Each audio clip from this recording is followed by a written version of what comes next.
Okay.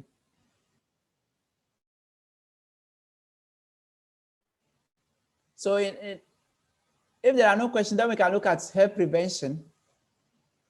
Just simply literally means to keep something from happening. So the term prevention is reserved for those interventions that occur before the initial onset of disorder, ill health, or disability. So when we talk about health prevention, we are only saying that literally to keep something away from happening. So when you apply that to health, we are saying that prevention is reserved for those interventions that occur before the initial onset of disorder. So prevention, we have seen a lot of things that has happened in this country. COVID is one. Before the occurrence of the disease in Ghana, we had a lot of education. We had a lot of measures that we put in place so that we can prevent the occurrence of the disease. But however, eventually, it has occurred here in Ghana. So those conditions or those interventions that you put in place so that you do not record any occurrences, any disease occurrences, any disabilities, or any disorder, those are the ones we are referring to as health intervention, prevention. So it is always important that as a health promotion officer or practitioner, you always put measures in place to prevent first the onset of that disease. It is very important. And those are the ones we are classifying as what? Prevention. And the level of preventions are there, about 3 of them. We have the primary prevention, which is concerned with what? Health promotion activities that prevent the actual occurrence of a specific illness or disease. So you can go ahead and promote condom use so that you can prevent the occurrence of what? HIV to large extent. You can promote the use of iron folic acid supplementation among pregnant women to reduce what? Anemia in pregnancy. You can promote activity-based of work, or people go around, engage in activities so that you can reduce occurrence of diabetes. You can also avoid sharing drink with the same glass, the same calabash, so that you can avoid the spread of TB in the communities. You can also undertake educations that prevent accident on our roads so that you remove or you prevent occurrence of accident on our roads. But when you look at the secondary prevention, or other words we call health maintenance, this is why promotes early detection or screening, treatment of the disease, and the limitation of disability. This is why you have realized that you have the disease, but what you can do so that you can avert or prevent further development in that disease to ensure early screening, ensure that the disease is detected early enough, ensure that there's a treatment so that the condition do not escalate. That is the secondary prevention, or other words we also refer to as what? Health maintenance. It is very important. As compared to the primary one, we are completely against the occurrence or the onset of the disease. But if you look at the secondary, it has already occurred. So what are the measures that you put in place? What are the measures that you are going to take so that you can prevent the further damages that the disease is likely to cause you? So when you have realized that you have diabetes, you must adhere to your treatment, your drugs. You must also begin to engage in activities at least every 15 minutes.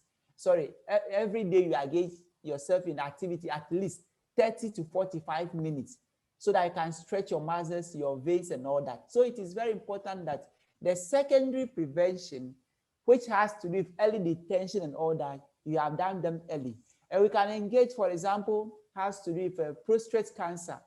When you begin to experience prostatitis, that is the enlargement of the prostate as the men, you have to know that if you don't start treatment early to remove prostatistas, that will develop to give you what? Prostate cancer. So the enlargement of the prostate will eventually lead you to that. So you must take actions to be able to what? Reduce that. Our young ladies, you also what?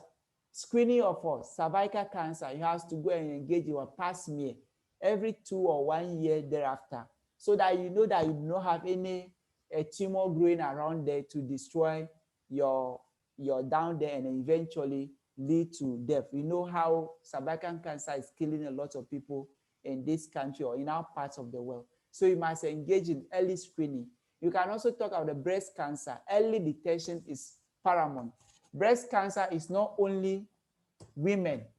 Men are also suffering from breast cancer.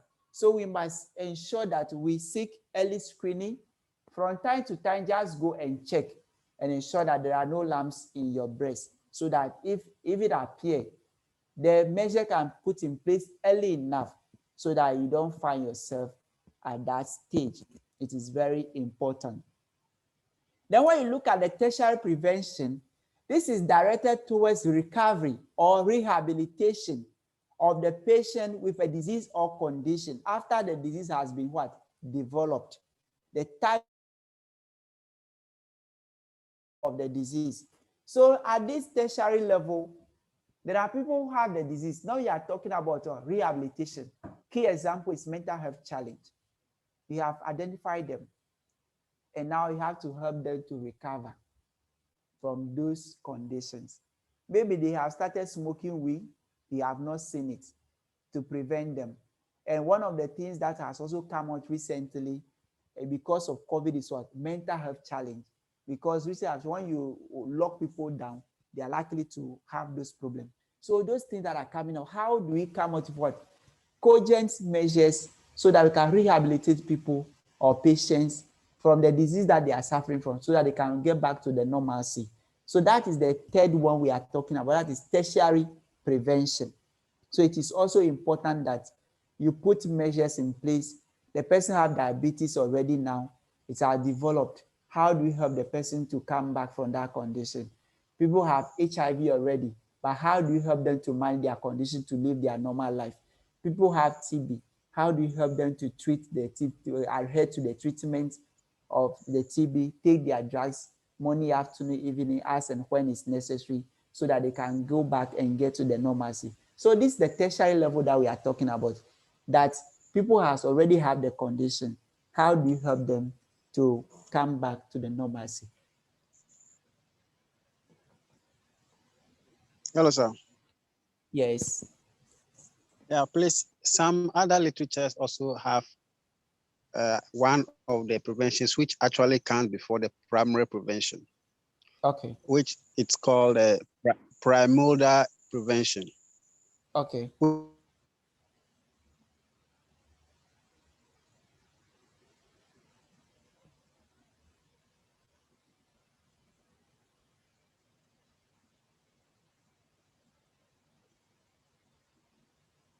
Addition of the risk place to prevent obesity at that level is the primordial prevention that some literatures talk about. I don't know if you. Yeah, that's even have to come even before the primary prevention. But when you look at the other ones, that yes, if you look at the recent demarcation from the World Health Organization, it's clearly identified only the three aspects that we are talking about. However, what you are saying is also right. We are not saying that it is not, but if you look at the current practices that are happening, those one has all been infused into the primary prevention. All right. Okay. Any other question?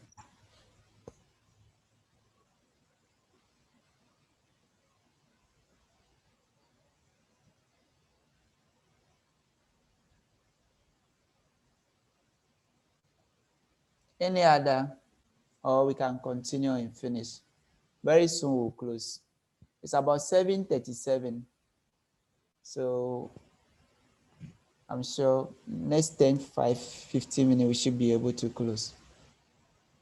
All right, sir. Then we have health protection. The health protection programs, they focus on reducing hazards and exposure at workplaces to prevent occupational injury and illness. So health protection, mostly they focus on our workplaces, they focus on homes, so that we can reduce the hazard. We can reduce exposure of people to what? Some condition at workplaces. So for example, if you look at the health protection now, if you go to certain organizations now, their washrooms are at the top. The office settings are ground floor, but their washrooms are at the top, so that anytime you want to visit the washroom, you stress your muscles by taking the steps to the first or the second floor. So in doing that, you are stretching your leg. You don't sit, because research has found out to show that when people sit for long, that eventually can actually predispose them to diabetes conditions. So some organizations have adopted that strategy, that now we are going to build our washroom at the top. So anybody who wants to go, you take a step. And doing that, that also helps to reduce the occurrence of disease conditions. There are some organizations too, they have only one point, that is the printing point or photocopy point. So when you issue the command, nobody will print the papers and bring to you. You are expected to leave your desk, walk to that distance and go and pick the papers as a way of stretching your muscles. So those are some of the strategies that the companies are bringing on board now, so that they cannot continuously expose people to what? Disease conditions or hazard in their environment. And recently, we also have occupational study programs coming up. So people have studied this so that they identify issues that are likely to expose people to have hazard or to damage their health condition. And therefore, they identify those things in the environment and ensure that they are cleared. For example, in our health facilities, there are points that people have realized that because there are no bins for people to wash their hands quickly as much as possible, they are able to carry infections from one person to the other. So now there are lots of, every point that you pass, there's a place that you can wash your hand.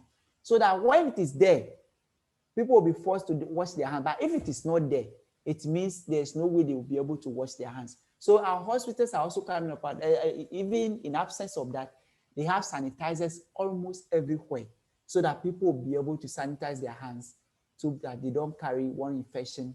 You all know the how do you call it? I even forgot the name. Infection from one patient to the other. So health protection also identify those areas to be able to solve or resolve those challenges that occur, and also injuries that occur in our environment. And at the same time, you see the Road Safety Commission, they are also on our roads to identify areas that are likely to cause accident, and they put road signs and all that to help us to understand. So these are some of the measures that you can put in place to protect the health of your people, reducing the hazards and also exposure at the workplaces, so that you can prevent the injuries and illness. That is not all.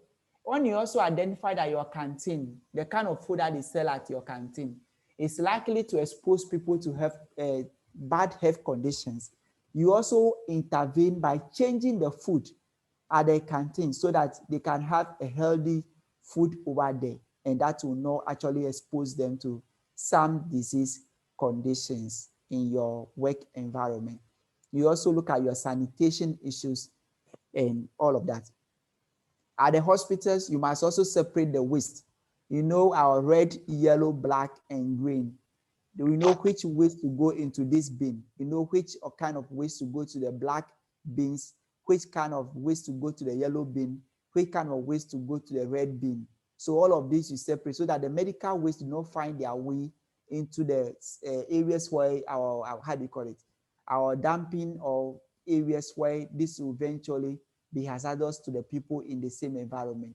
So when it comes to disposal of items too, you must have the bins and label them, which one going to each other, this dustbin, so that eventually you can ensure proper disposal in the environment or the health promotion environment. Then we can look at the generality, the components of health promotion actions. First, we look at the components of health promotion. I want you to look at this one critically. We are looking at the components of health promotion actions. First, we look at the components of health promotion when we identify prevention, protection, education, and all that. Now we are looking at components of health promotion actions. So that is very important. Actions, separate them from the first one that we look at. So the first one that was developed is building healthy public policy. When we began this, we said that health promotion is what? Educating people, coming out to healthy public policy so that they can make easy choice in their environment. So one of the components of health promotion action, which was developed at Amalta in 1986 or thereabouts, is what? Building a healthy public policy. That is legislation that will ensure that people abide by it. For example, you look at the smoking, the ban on smoking in public places. So there's a law now. People cannot just smoke anyhow. That is a healthy legislation. We have regulatory frameworks. Road Safety Commission is there to check our rules. We have the taxation. That is, taxes are being put on items that we regard as what? They have some kind of a disease connotation. For example, we call some taxes health tax. There are taxes that are put on what? Soft drinks, because soft drinks eventually expose people to certain disease conditions. So there are taxes that are put on soft drinks so that it can increase the price a bit so that people will reduce their consumption. We have taxes that are put on tobacco so that the prices go up, people will not be able to smoke. We have taxes that are put on this, how do you call it? The fast food that we have. You go to KFC, you go to Popeye and all that. Government have put some taxes on it because this fast food eventually also exposes you to certain disease conditions. So those are the building healthy public policy we are talking about. Then organizational changes. As I said, organizations are changing. You go to our hospitals, there are washing basin almost everywhere. You go to organization, they put their washroom at the top so that people can stretch. So all of these are part of what? Building a healthy public policy. Then the second, creating supportive environment. There must be a link between the people and their environment. They need to protect the natural and the built environment and make it healthy. That is enhancing their health. So you must also look at supportive environment. You want people to do what? To avoid open defecation. Do you have an environment that supports that behavior? When you want people to do that, then build KVIP for them so that they don't go and do the open defecation. So what are the supportive things that you put in environment? You must create a supportive environment. You want to prevent water-related diseases. Do you have borehole water for people before they are not going for it? These are the questions you should ask yourself. You want students to live healthy. And do you have healthy food in the environment for them to buy? You do not have, and yet you expect them to eat healthy. These are matters that you have to. The environment must be enabling. Create an environment that will help people to adopt those behaviors. Then the third one is strengthening community actions. Working with the community to set the priorities. Structure or their housing that they are sleeping in. We are talking about potable water. How do you help community to set their priority right? Making decisions, planning and implementation. Start with them, as we said from the beginning. Involve the communities. Let them have this community, strengthen their actions, the social relation and the network. Let's have community watchdog.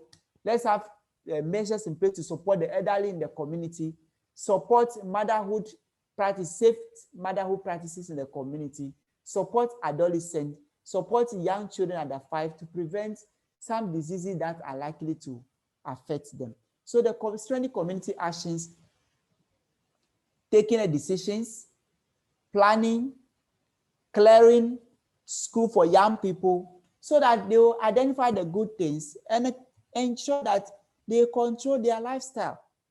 So making community control of their endeavors or their destinies is very important. They should identify issues that affect them and try to help them come out with interventions to be able to do that. And then the final two ones that we look at developing personal skills. We mentioned some of them. That resilient, must be assertive, providing information, creating opportunity for people to learn throughout life, expanding the options available to people to exercise more control over their own health. Let them understand. We have mentioned all of this from the beginning, that smoking will predispose you. So let them take actions. When you have unprotected sex with not one partner all over, you are likely to infect yourself with this short-term persistent infection. Let them know. And then finally, reorienting health services. We are moving from the curative to what? To preventive. So these are matters that are very important to us, that we are moving from curative health, clinical services to enhance what? Health promotion. We are interested in promoting the health. So we are talking about the first level, prevention, primary level, so that we can prevent all this and eventually make healthy choice the better one for everybody. So we are changing, when we look at the reorientation, we are changing from all of this so that we can adopt prevention, because we already established that about 85% of disease is about lifestyle. So when we change, we can do away with creative clinical services and much more focus on health promotion activities. So this is where I want us to end our lecture today. If you have any question, you ask, we address them, then we close.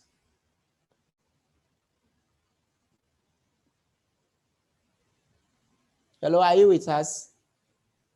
Yes, sir, we're here. Yes, okay. sir. Any question so that we can close today? We go and do your activities and see when will be okay for us to have it again. Any Hello, questions sir. so far? Hello, yes. sir. Yeah, I can sir, hear you. You said we are moving from curative to preventive. Yes, madam. So what is the idea behind that? I'm not saying that particular is bad, but I want to know why now we are moving from curative. Yeah, the reason why we are moving from curative to prevention is that, for example, there are certain disease conditions, if you don't prevent, you eventually develop them. You cannot go back to your normalcy. When you have HIV now, you are not able to prevent, you get HIV. We don't have cure for HIV. You can only manage the condition. If you have diabetes now, even though you can take your insulin, you cannot be like the way you were. If you have developed cancer now, look at the treatment. To focus on prevention, that the condition do not occur at all in the first place. When they occur and you are seeking curative health care now, sometimes even challenge. You do not have the money, you do not have resources. Some of the interventions are not even in this country. When you require surgery, some of the surgery cannot be done in this country. Even if they have to be done, the money that is involved, you will not be able to raise those money. So our attention is that we'll be able to prevent the occurrences so that we don't even allow them to occur first before we begin to seek treatment. And secondly, you also know the stigmatization that comes with some of these diseases. Who want to be told or who want to tell people that is HIV positive? Look at the stigmatization. People who disclose their status, their landlords and landlady have sacked them from their houses. Where do we expect them to live? So we want to ensure that we don't have the disease in the first place. That is why we are now changing from the curative to what? Preventive methods. Thank you very much, sir. Yes, sir, please. Let me add something small. As it is always said, prevention is always better than cure. Prevention is always less than the amount of money you use to cure. Yeah. So therefore, you get more money resources to do other things, and then your people will have a good health. So I think this is one of the reasons why prevention is now being the focus. Okay, that's good. Any other question or subtraction, contribution, deductions? So I want to contribute to this. You know, okay. When you go to 37 OPD, normally they pick a topic and then you educate the patient whilst waiting for the doctor. Exactly. You realize that Well, when you are doing the education, we asked Yeah. one of them, please, can you explain what I said, or can you maybe give me a feedback or something? The person will be sitting down, fidgeting with the phone. Yeah. It's like what you are doing. They are not, they don't care. They don't care. All that Yeah, they know is what they want treatment. they want to go and see doctor. Yes. It is true. I've been there. I witnessed it myself. All that you are saying, they don't mind you. They think that they even think that you are wasting their time is because of what you are doing. That's why they are not able to see the doctor. Exactly. That's what it is. So I don't know. You just have to continue because you are telling them that these are the cases. When you have this education, tomorrow you don't even come here and waste your time that you want to see a doctor. The time you are sitting there wasting, you can use that time to do something better for your life. But when you engage them with this, they will see as you are the one who be blocking them from seeing the doctor. It is very true. You are not lying. That is a fact. Education, education, education. Yes. And we also mentioned that you can't force people to adopt the behavior change. Even if you force them, they'll go back to that status. They will go back. So what we want is that it should be a gradual process from time to time. Even though you see a lot of people playing, fidgeting with their phone, there are some that are probably listening to you. So all that you have said may not eventually fall on the deaf ear. There are some people who actually take one or two out of it. So that is important. We have to continue.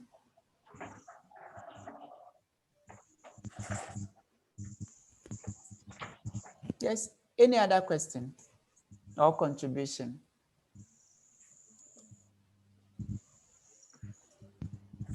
Okay, then in absence of any other contribution or question, then our class is coming to an end.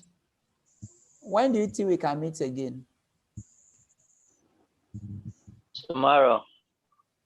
Yeah, maybe tomorrow we can meet again. Okay. So you discuss that among you. If you are okay with it, let me know next so that we can have it. All right, sir.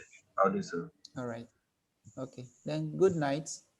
Good night, sir. Thank you very much also. Yeah. Bye-bye. Bye.